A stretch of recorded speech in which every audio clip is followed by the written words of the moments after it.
पूर्णिमा के नारियों को, स्त्रियों को अखंड सौभाग्य के लिए जो नारी वैधव्य नहीं होना चाहती है, उस नारी को पूर्णिमा के कितने व्रत करना चाहिए। जिस नारी के यहाँ संतान नहीं हो, औलाद नहीं हो, उसको पूर्णिमा के कितने व्रत करना चाहिए। जिस नारी का पुत्र पति बहुत बीमारी से ग्रसित हो, लग रहा हो कि ये मेरा बेटा बहुत बड़ी बीमारी में घिरा हुआ है, तो नारी को कितने व्रत करना चाहिए। स्वयं भगवान कृष्ण ने माता यशोदा को द्वापर में भी बताया है कि पूर्णिमा के 32 व्रत होते हैं। कितने व्रत होते हैं? 32।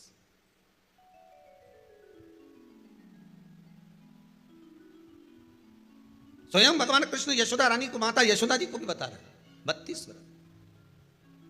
अब आपको किसी ने बता दिया होगा कि 8 कर लो, 7 कर लो, 6 कर लो, 12 कर लो, इसलिए आपने बोला कि 12 कर लीजिए, 32 कर लीजिए। अरे यहां तो द्वापर की कथा भी कहती है। यशोदा जी ने एक बार भगवान कृष्ण को रोक कर कह दिया, ए कन्हैया रुको। कन्हैया बोले, बोलो मां क्या बात है।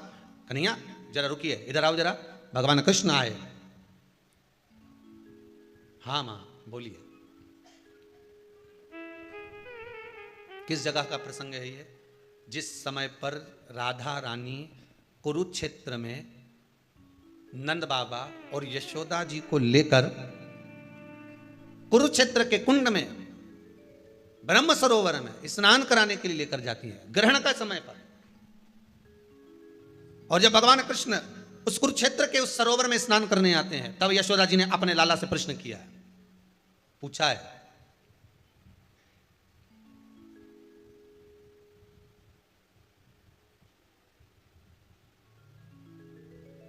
कि नारी वैधव्य होकर ना मरे, उसका पति कोई रोग से ग्रसित ना हो, उसका पुत्र किसी रोग में ना पड़े। अरे भाई कितना सुंदर संवाद लिखा है। अगर किसी माता का पुत्र मान लो किसी नशे में डूबा हुआ है, कोई नशा कर रहा है और गलत नशा है, आपको लग रहा है कि ये नशे में डूबा हुआ है, आपको लग रहा है कि ये गलत जगह पर डूब गया है, आपको लग रहा है कि मदिरापान में, मांसाहार में या अधिक गांजा आदि का जो भी नशे होते हैं, जितने भी नशे, उसमें डूब चुका है। और माँ उसको समझा रही है, तू नशे में मत डूब, तू इस काम को मत कर, तू ये गलत कर्म मत कर। माँ उसको समझा कर हार गई। तो मेरा माताओं से निवेदन है, आप उसको समझाना बंद कर दो, एक काम करना प्रारंभ कर दीजिए। हमें जो शिव महापुराण के माध्यम से शास्त्र कह रहा है कि आप 32 पूर्णिमा के व्रत प्रारंभ कर दो। उसमें करना क्या है आपको?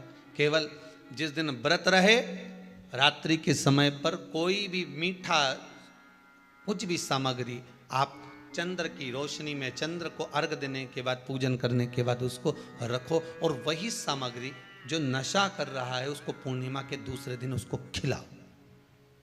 आप धीरे धीरे खिलाना चालू करेंगे, जिस नशे में वो डूबा हुआ उस नशे से वो छूटना प्रारंभ हो जाएगा। 2 पूर्णिमा व्रत करके तो देखो, तीसरे में तुम्हें जरूरत ही नहीं पड़े।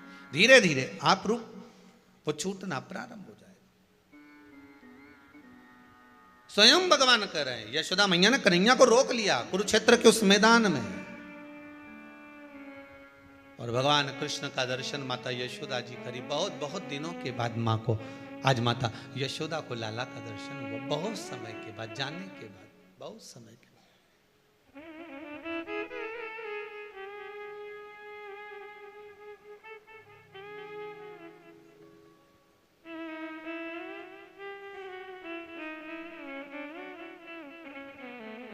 आज महापुराण की कथा कहती है, महाराज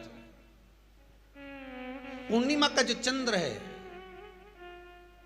वो विशाल का है, और उस चंद्र की पूर्णता में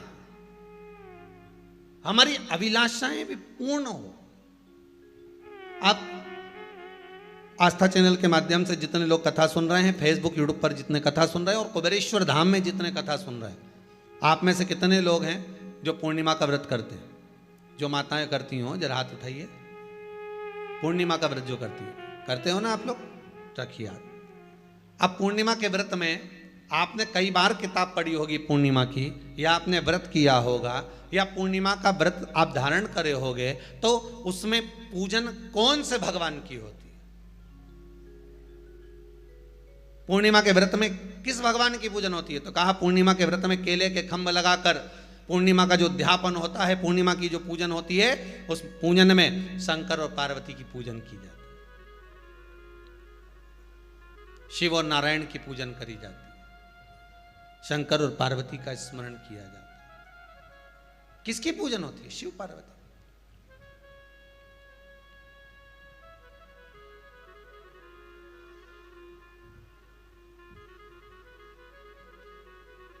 क्यों? शंकर और पार्वती का पूजन क्यों करा जाता है पूर्णिमा के व्रत में? क्योंकि शिव और माता पार्वती ही केवल एक ऐसे हैं जिन्होंने अपूर्ण लक्ष्मी को भी पूर्ण बना दिया था। किसको पूर्ण बनाया है? लक्ष्मी।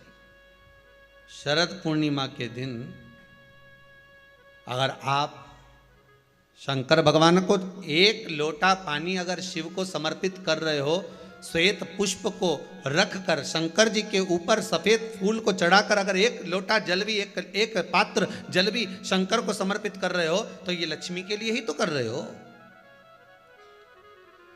और कौन सी लक्ष्मी? पूर्ण लक्ष्मी। पूर्ण लक्ष्मी।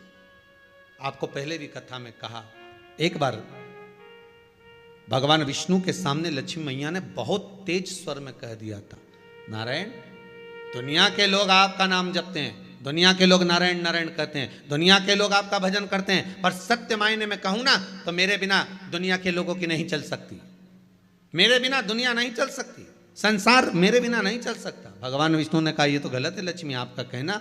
एक दिन लक्ष्मी को अहंकार आ गया, अहंकार के संबोधन जब माता लक्ष्मी करने लगी तो भगवान, उसी समय पर भगवान विष्णु को क्रोध आ गया और भगवान विष्णु ने कह दिया, लक्ष्मी तू इतनी बड़ी बड़ी बात कहती है कि तेरे बिना नहीं रह सकती संसार। मैं तुझे कहता हूं लक्ष्मी, तू अपूर्ण है,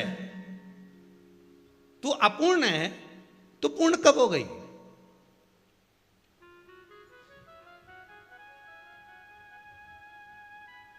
तेरी पूर्णता कहां हो गई? लक्ष्मी की आंख से आंसू बहने लगे। आज आपने मुझे अपूर्ण कहा है, आपको मालूम है आप मुझे अपूर्ण कह रहे हो? आपको ये ज्ञात हो रहा है आप मुझे अपूर्ण कह रहे हो? भगवान कहते हैं, हाँ लक्ष्मी, मैंने तुझे अपूर्ण कहा है। अपूर्णता का मतलब आप जानते हो ना? भगवान कहते हैं, लक्ष्मी मैं सब जानता हूं। लक्ष्मी रोती हुई माता सरस्वती के पास पहुंच गई। सरस्वती ने पूछा, क्या बात है लक्ष्मी, क्यों रो रही हो? लक्ष्मी जी ने कहा, क्या बताऊं सखी, मेरे पति ने आज मुझे अपूर्ण कह दिया है। तो क्यों रो रही है तू? अपूर्ण अगर कह दिया, पति ने ही तो कहा है ना, तो क्यों रोना? चल मेरे साथ में। और सरस्वती मैया माता लक्ष्मी को लेकर सीधे पहुंच गई माता पार्वती के यहाँ। माता पार्वती के यहाँ जब पहुंची है, माता पार्वती ने लक्ष्मी जी को देखा और सरस्वती को देखा तो पूछा कि बात क्या है, क्या हो गया ऐसा, क्या हुआ, क्या है ऐसा जो तुम दोनों आज मेरे पास में आई? क्या हुआ? पार्वती जी कुछ बोलती, शिव जी का ध्यान माता सरस्वती की ओर और लक्ष्मी की ओर गया और भगवान शंकर जान गए कि आज भगवान नारायण ने लक्ष्मी जी को अपूर्ण कहा है। अब देखें माता पार्वती क्या कर सकती है, इसको पूर्ण बनाने के लिए करेगी क्या? क्या हुआ? माता सरस्वती जी बोली, लक्ष्मी को अपूर्ण कह दिया। अपूर्ण कह दिया? हाँ, तो क्या सोचना उसके लिए, इसको मैं अभी पूर्ण बना देती हूं।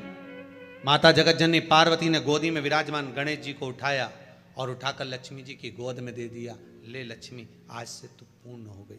लक्ष्मी, आज से तू पूर्ण है। गोदी में जब तक संतान नहीं है तो नारी को लोग अपूर्ण समझते हैं, पर माता पार्वती जी ने संपूर्ण ब्रह्मांड में एक सिद्धता प्रदान कर दी कि अपने गोदी के लाल को, अपने गोदी के पुत्र को माता ने लक्ष्मी की गोद में देकर लक्ष्मी को पूर्ण बना दिया। वो दिन कौन सा था? यही शरद पूर्णिमा का दिन था। कौन सा दिन? आवाज पकड़ लो। यही शरद पूर्णिमा का दिन था। शरद पूर्णिमा का दिन लक्ष्मी को पूर्ण करने का दिन, पूर्ण करने का। केवल अमृत ही नहीं बरसता, शरद पूर्णिमा के दिन लक्ष्मी भी बरसती है। लक्ष्मी पूर्णिमा के कितने व्रत होते हैं? बोलते जाओ, जरा जल्दी जल्दी बोलो। पूर्णिमा के नारियों को, स्त्रियों को अखंड सौभाग्य के लिए जो नारी वैधव्य नहीं होना चाहती है, उस नारी को पूर्णिमा के कितने व्रत करना चाहिए? जिस नारी के यहाँ संतान नहीं हो, औलाद नहीं, क्यों करा जाता है पूर्णिमा का व्रत?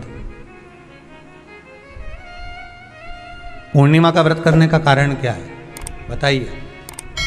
आप इतने सालों से कर रही हो, कई माताएं कर रही होंगी पूर्णिमा का व्रत। एक समय फलाहार करती हैं, एक समय भोजन करती हैं। भोजन में खीर का होना जरूरी होता है पूर्णिमा के व्रत में, दूध की सामग्री होना जरूरी होती है पूर्णिमा के व्रत में। 12 महीने की पूर्णिमा करो, मना नहीं है। और पूर्णिमा उठाने का भी समय होता है चैत्री, चैत्र के महीने की जो पूर्णिमा होती है, चैत्री पूर्णिमा पहली पूर्णिमा मानी जाती है, इसलिए चैत्री पूर्णिमा को सिद्ध पूर्णिमा कहते, कार्य सिद्धात्री पूर्णिमा कहते, सिद्ध करने वाले। मनोरथी पूर्णिमा कहते हैं, मनोरथी पूर्णिमा। इसलिए पूर्णिमा का व्रत कहां से उठाया जाता है? चैत्र के महीने की पूर्णिमा से पूर्णिमा का व्रत उठाया जाता है कि मैं महीने की पूर्णिमा करूंगी, तो वो चैत्र पूर्णिमा से उसको उठा लिया जाता है। पर उसका एक नियम रहता है, आप फलाहार करें अपनी जगह पर है, पर एक समय भोजन कर रहे हैं वो अपनी जगह पर, भोजन के साथ में मीठे के साथ थोड़ा दूध की सामग्री होना जरूरी होती है। और क्यों करते हैं पूर्णिमा का व्रत, किस लिए किया जाता है, क्यों करा जाता है, उसका व्याख्यान वर्णन शिव महापुराण के अंतर्गत स्कंद पुराण में लिखा गया। स्कंद पुराण में वर्णन किया है श्री वेद व्यास जी महाराज ने। कहा ये पूर्णिमा का व्रत इसलिए किया जाता है कि व्यक्ति का जब मन गलत भ्रम में जाने लगता है, मन जब गलत जगह पर जाने लगता है, तो ये मन को गलत जगह पर ले जाने वाला कौन होता है? तो कहा ये चंद्र होता है। व्यक्ति की राशि के अंतर्गत, व्यक्ति की पत्रिका के अंतर्गत, व्यक्ति की ग्रह दशा के अंतर्गत जब चंद्र बेकार चलता है, तो व्यक्ति अच्छा करते करते भी बेकार करने लग जाता है। चंद्र डोल रहा है। कई माताएं कहती हैं, गुरुजी हमारे बेटे को आशीर्वाद दीजिए, बहुत गलत संगत में जा रहा है। मतलब समझ जाना कि चंद्र गड़बड़ जा रहा है। बेटी अगर गलत मार्ग पर जा रही है, बेटी अगर गलत संगत में जा रही है, किसी अन्य व्यक्ति को आकर्षित हो, चंद्र गड़बड़ हो रहा है, उसका चंद्र कहीं जा रहा है। कोई पुरुष, कोई लड़का, कोई गलत मार्ग पर जा रहा है, चंद्र गड़बड़ हो रहा है। घर में जो क्लेश उत्पन्न होता है, घर में जो विवाद उत्पन्न होता है, उस विवाद को रोकने के लिए केवल चंद्र की ही, इसलिए तो पूर्णिमा घर की नारियां, हमारे यहाँ हिंदू धर्म में यहाँ तक स्कंद पुराण में कह दिया कि प्रत्येक पूर्णिमा, आप लोग कभी आप लोगों ने सत्यनारायण जी की कथा करवाई है? जितने लोग आस्था चैनल पर कथा सुन रहे हैं, जितने लोग फेसबुक यूट्यूब पर कथा सुन रहे हैं, यूट्यूब पर कथा का श्रवण कर रहे हैं, उनने कभी सत्यनारायण की कथा करवाई होगी। तो उसमें लिखा है हर कार्तिक, हर पूर्णिमा को, हर संक्रांति को ब्राह्मण सत्यनारायण भगवान की कथा या राजा या वैश्य कथा को कराता था, या बढ़िया कथा कराता। सुनी कि नहीं सुनी ये बात? सत्यनारायण भगवान की कथा में लिखा है, स्कंद पुराण के अंतर्गत जो सत्यनारायण भगवान की कथा का स्मरण किया उसमें लिखा है प्रत्येक संक्रांति पूर्णिमा को सत्यनारायण की कथा करवाने लगा और ये योनि को प्राप्त हुआ, इस योनि से छूटा, इस योनि में गया। लिखा है, सब कुछ लिखा है। अब उत्ते से समझ जाओ कि पूर्णिमा को सत्यनारायण की कथा करने का बोला है। तो पूर्णिमा को सत्यनारायण की कथा का क्यों बोला? वैसे तो रोज कराओ सत्यनारायण जी की कथा, प्रतिदिन कराओ, मना नहीं है। आप क्या कोई विशेष फंक्शन है आप सत्यनारायण जी की कथा करवा, पर पूर्णिमा संक्रांति को और संक्रांति को पूर्णिमा को सत्यनारायण की कथा का स्मरण क्यों करवाया गया? क्योंकि पूर्णिमा के दिन अगर ये भगवान का व्रत रख लेगी, पूर्णिमा के दिन अगर ये खीर का प्रसाद बना लेगी, थोड़ा सा दूध की कोई सामग्री बना लेगी और भगवान को भोग लगा देगी, भले सत्यनारायण भगवान के भाव से बनाए, भले सत्यनारायण जी के निमित्तार्थ बना, पर अगर इसने सत्यनारायण भगवान के निमित्त से बना, पर पूर्णिमा के दिन अगर ये व्रत रखेगी, उपवास रखेगी या कोई सामग्री बनाकर भगवान की पूजन कर लेगी, तो इसके घर में जो अशांति है वो शांति में बदल जाएगी। इसलिए कई घरों में आज भी सत्यनारायण भगवान की पूजन हर पूर्णिमा को करती है। माता किताब लेके बैठ जाती है, तुरंत उन्हें ऑफिस जाना, कहीं काम पे जाना, और तुरंत उसने जल्दी जल्दी कलश रखा, कलश नहीं भी रखे तो भगवान की पूजन कर कुरा के ब्राह्मण देवता को बुला लेगी, ब्राह्मण नहीं आएंगे तो खुद कर लेगी, पर करती जरूर है।